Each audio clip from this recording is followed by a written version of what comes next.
Today we're celebrating the genre that brings the charm of everyday life to our screens, slice of life. In these anime, we find beauty in the ordinary and warmth in human connections. From heartfelt friendships to reflective moments, slice of life series remind us of life's simple joys and profound meaning. As we explore the nominees for Best Slice of Life, let's cherish the laughter, tears, and quiet moments they've shared with us. Here are your nominees for Best Slice of Life of 2023. 仕事の話なんてしないのよ。ゆりかさん結構酔ってます。なんだこの匂い。これ絶対うまいやつ。ごめんなさい。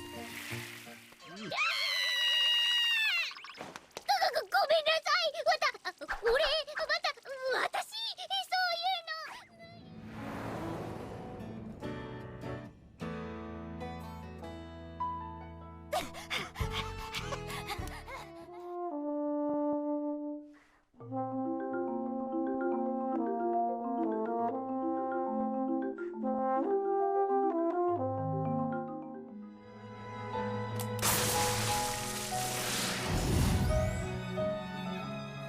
もっとまっすぐ、もっと遠くに。ゆきち、ビールおかわり。お家はどこ？運んであげる。悪いよ、すぐそこだし。しっかり捕まってね。And your jury winner for Best Slice of Life is Aikatsu 10th Story Mirae no Starway. And the public chose Skip and Loafer.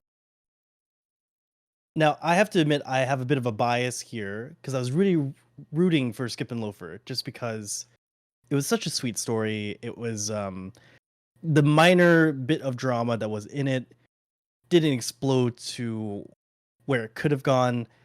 What did you think about the series, Joe?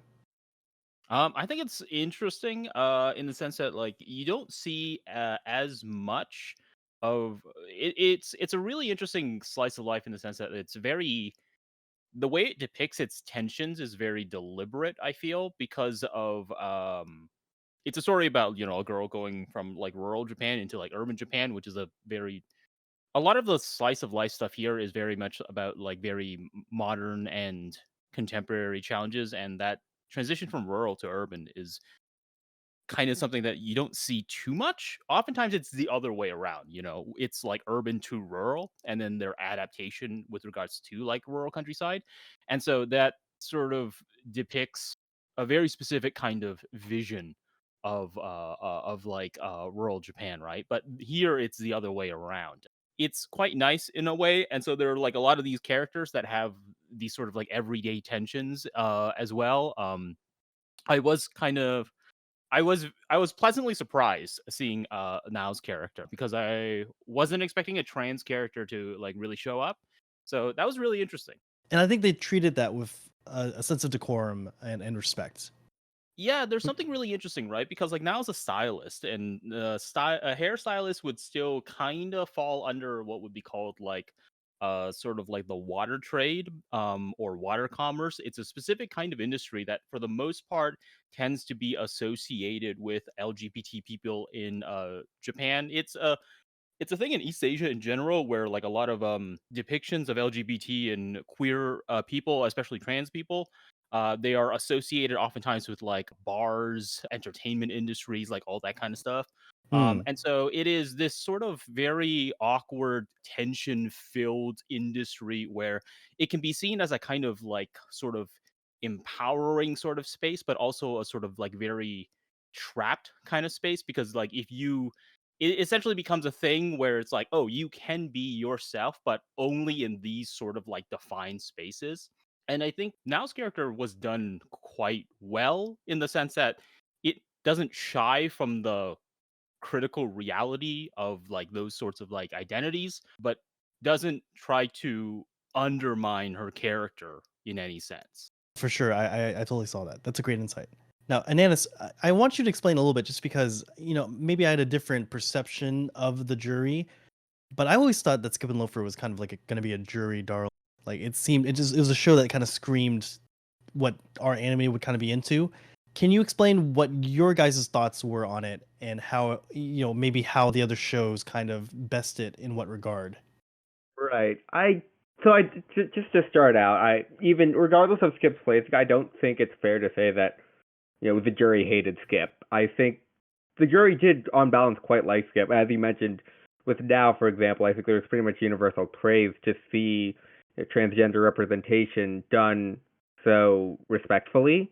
And actually, I wasn't aware of those comments on the how her profession interplays with how queer representation is done more generally within Japanese media. So that's actually really interesting, and I appreciate you bringing that up. But I would say that there was definitely a lot of praise for sort of the visual style. I think, especially in terms of bringing out its comedic beats. I think we had a lot of praise for that. One of the jury hangups, I will say, for at least several jurors, and myself included to some degree, was that some of us found the Ririka arc to not be as convincing or as compelling, and that it sort of stuck out compared to, it wasn't integrated as well with Skip's more upbeat, heartwarming moments as it perhaps could have been. And now explain exactly where Aikatsu succeeds. Where Aikatsu succeeds. Well, actually, before that, Joe, how did you like watching Aikatsu? Aikatsu was a great slice of life story with many things happening. Can you say one or two things that happened in the show? I love how they looked at the future of the Starway. Yeah, and my favorite line from the show was he was at the Starway with my mom when she was researching spiders just before she died. Wait, is that part of the show? Yeah, it's a very well, they showed it in the trailer and then they ADR'd it out of the actual show. I think they were gonna say ADR it's is gonna very be in common the in- director Yeah, cut. maybe. But but- no, I would love to hear what the two of you, what your favorite of the Aikatsus were. I'm sure that our viewers are no. Okay. Please, I would love to know the jury's thoughts on Aikatsu, as The well as a jury's brief thoughts. summary of the story. So Aikatsu 10th Story is the finale movie for what has been, for Aikatsu itself, is a 178 episode series, but as a broader franchise. I mean, this is what looks like it's likely to be the bookend on the franchise more broadly, which is a much more sprawling franchise than even just that. And I think for us, we thought it was a very compelling send-off, the way that, character arcs were given these very respectful, compelling send-offs, and the way that it showed.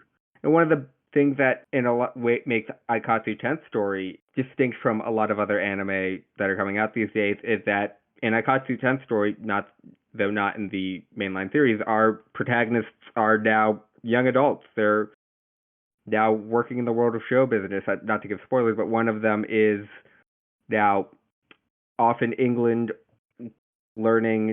studying abroad to be a teacher. It's a really, I think, well done exploration of the ways in which dreams are preserved and are persevered through even into young adulthood. And I think that really spoke to a lot of the jury. Also, the songs are bops, as it were. The songs, the Aikatsu music's very good. I would imagine it's a pretty important thing to get or to accomplish when you're Aikatsu. Yes. What is the Starway? What is the Starway? It's at the very end, Ichigo, right before the last performance, she declared that she's so happy to Starway all over you one more time, and she's gonna wet all over me.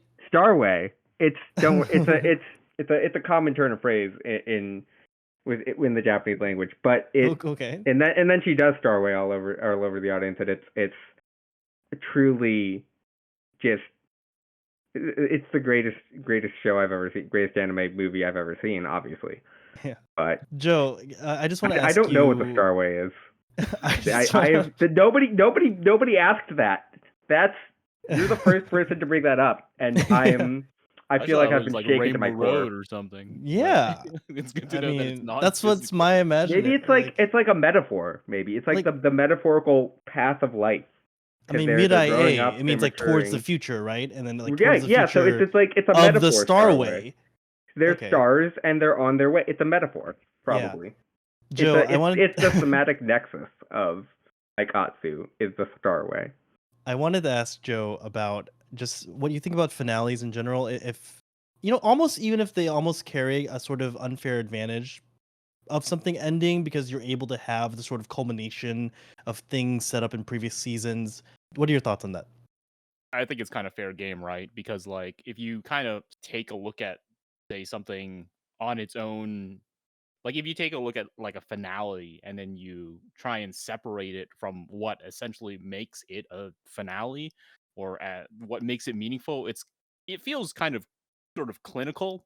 I think, hey, if the Starway is this strong because it's a finale to a long standing series, then I mean I think at the end of the day, right, these sorts of awards are predicated on experiences, the experiences that people have watching these shows. And so if this experience is buttressed by a long-standing sort of media lineage, then that's realistically the kind of experience that we have to account for. And it's not exactly shooting fish in a barrel, right? Like you still have to stick the landing, and you know we've seen many times that that's not exactly the easiest thing to do. Oh, I was gonna say, like a piece of media being an ending doesn't necessarily make it good. I mean, like, look, we've all seen How I Met Your Mother, and talk about a slice of life that ends off in a way. Don't remind me. You don't remind me about the Game of Thrones ending. Oh, okay, yeah. They ran out of source material. It's They very did run out of source anime-esque. material. Yeah. It was unfortunate. But yeah, no, Okay. I think, and this is a question that the jury has to wrestle with a lot, actually, because we get so many sequels, and oftentimes a lot of the public nominees tend to be these very popular sequel shows, and so the balance is because technically we are judging based on what is the eligible material, what is the stuff that came out this year, and so there is definitely a sort of balancing act of, and it comes up too when you're making prereqs lists. So we did not force every juror to watch all 178 episodes. It was strongly recommended, but we're an all volunteer crew. That's very hard to ask. There's only so much anime watching you can ask of people. So Joe, I it would be remiss of me not to ask you about campfire cooking. Just because, you Okay. know, I still kind of consider you the isekai expert. I don't know if you enjoy that label or not. But can you I just talk a don't. little bit about the show? Okay, then never mind. I won't call you that. But what do you have to say about campfire cooking? And you know, why do you think the public liked it so much compared to the jury, who have it last? Campfire cooking, in terms of like isekai anime adaptations, is so it's part of the general slow life kind of isekai where it's just like something has happened in this world and then you are in another world and you've effectively decided that you don't want to engage in the sort of the forward momentum of the RPG logic of a lot of these Hmm. sort of stories, and you kind of just want to sort of chill out in a sense. And so alongside a lot of I think people have so there are a few strengths too. So campfire cooking is very, very popular also on where it came from. So shosetsu, it's very highly ranked. But one of the things that I think really useful is that it's kind of not very troublesome Hmm. as an isekai story, all things considered, It was because a he just boon. kind of goes around and just cooks. But it's also got a very good rounded out cast. The relationship between all of the characters kind of bounce off each other really well, and what it does really effectively that a lot of other even slow life isekai haven't done yet is really use its world building as part of the impetus for its plot, because it kind of is relatively unique in that like we don't get a lot of like say like it's not like perfect at it, but we don't get a lot of gourmet isekai in the sense of like people trying to actively cook with the material. that Hmm. exists in the other world. A lot of times, the food gets relegated to being just dishes over here, but with alien meat.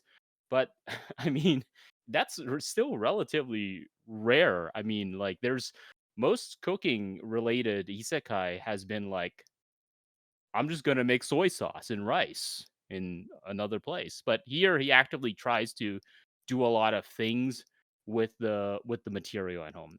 So yeah, Did you like the show? I love it, but I've also like loved the manga, so it's one of those things where it's just like, oh, I love the manga and I like the original web novel, and so it's just like, well, I'm biased, Now we're coming up. Yeah, I do know. We're coming up towards the end now. Ananis, I just want you to give like a quick, like, how did the jury do this year? Was it a lot of discussion? Was Aikatsu far and away the number one from the beginning? I mean, it's got a lot of episodes. So I think like partway through the 40th episode, you can probably say like, hey, this is probably good enough to win.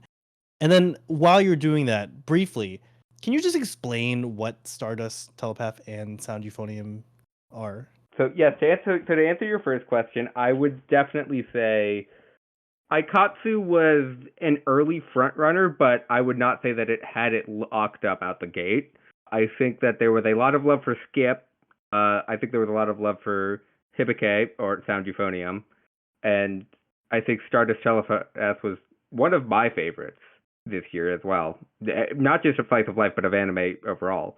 And just to swing it, Hibike is, or Sound Euphonium is the OVA movie for following the second season of Hibike Euphonium. Protagonists now are preparing for their next ensemble contest, and they have to decide who they're going to send. In order to do that, and I won't tell you who wins, but in order to do that, they have to compete against each other to pick which group gets to go off and represent the school. And Middle so school it's flashbacks. and it's it's Kiyoani at its best. It's the backgrounds are gorgeous. The voice acting too. Tomoyo Kurosawa as Kumiko is absolutely phenomenal. The Kumi noises are great as always, and I think it finds a lot of strength in subtlety, and in the things that aren't said between characters. And so I think that was one of the reasons that we believed it to be podium worthy, which is no small feat in a year this strong.